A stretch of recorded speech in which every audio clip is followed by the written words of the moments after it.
जिस वक्त एक गोली चलती है उसकी गूंज सिर्फ बॉर्डर तक नहीं रहती, बल्कि हमारे घरों, हमारे दिलों, हमारे भरोसे तक पहुंच जाती है।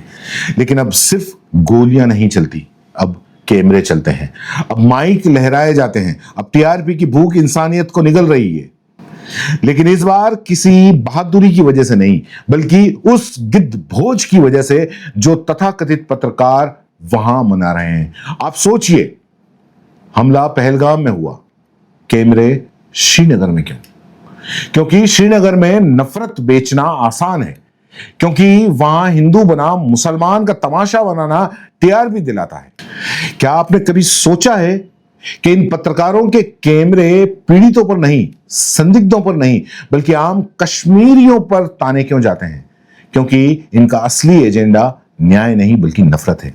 इनका असली मकसद सच्चाई नहीं बल्कि स्क्रिप्टेड हेडलाइन है।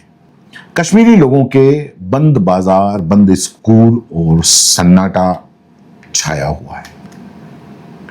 ये उन्होंने कहा कि ये दर्द हमारा है, ये दर्द हमारा साझा है।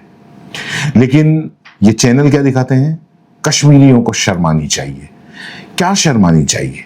उन लोगों को जो पीड़ित हैं, या उन लोगों को जो इस पीड़ा पर भी सियासत कर रहे हैं।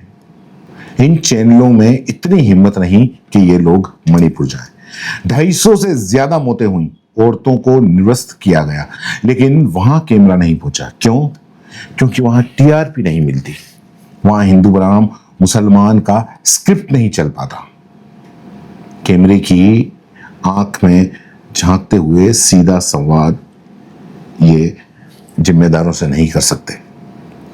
अब वक्त आ गया है कि हमारी चुप्पी अब हथियार बन चुकी है, और उनके लिए जो समाज को तोड़ना चाहते हैं। अब सवाल हमें पूछने होंगे, प्रधानमंत्री से, गृह मंत्री से, एनएसए से, सीडीएस से। क्यों चुकी सुरक्षा? क्यों फेल हुई इंटेलिजेंस? क्यों फेल हुआ पूरा सिस्टम? लेकिन इस बार हमें नफरत नहीं, भाईचारे को चुनना होगा। इस बार हमें टीआरपी नहीं, सच्चाई को चुननी होगी। इस बार हमें चुप नहीं रहना है, बल्कि बोलना है कि इस नफरत के कारोबार में साझेदार नहीं बनेंगे। ये मुल्क हर किसी का है, हर धर्म का है, हर भाषा का है, हर जाति का है, हर मुल्क का। इसी का नाम भारत है। यहां वसुदेव कुटुंबकम सिर्फ किताबों की लाइनें नहीं है, बल्कि हमारी जमीन की मिट्टी है।